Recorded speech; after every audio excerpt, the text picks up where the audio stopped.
Warning sa lahat ng parents, huwag niyong hahayaang maglaro ng Roblox yung mga anak niyo. Watch this video. Naghubad ka ng shorts mo, tapos nag-run ka, di ba? Ano yun? Bakit ka naghubad nung short mo? Bakit? Napatas sa akin. Ha? Napatas. Task mo. Saan mo task? Roblox. Sa Roblox? So, meron kang task sa Roblox na anong pinapagawa sa'yo? Naghubad siya nagtatalo. Huhubad ka tapos tatalon ka. Sino yung nagpatask sa'yo? Sino? Si James. Sino si James? James. Ano nakalagay? James 489. James 489. Tapos kapag nagawa mo yung task na maghuhubad ka tapos tatalon ka, ano mangyayari? Trophy tsaka next stage. May trophy tsaka may next stage. Natatakot ka?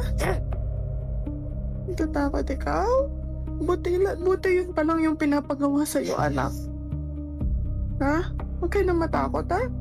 Basta, i-delete na natin yung Roblox, ha? Okay?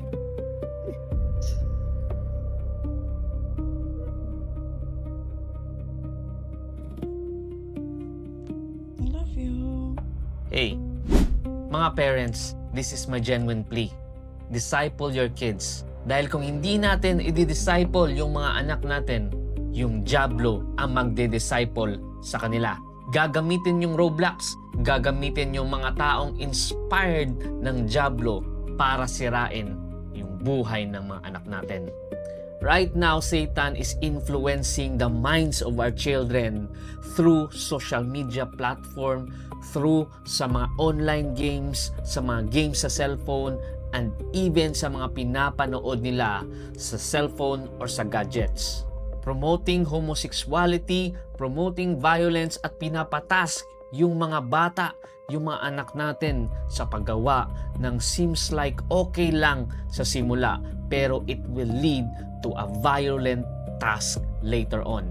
And the sad thing is, may iilan na mga bata na tinatakot na may mangyayaring masama sa kanila or sa kanilang parents pag hindi sila sumunod sa mga task ng mga taong ito. While the parents are busy, these people creeping on our children and teaching them to be violent and even molesting some of them online.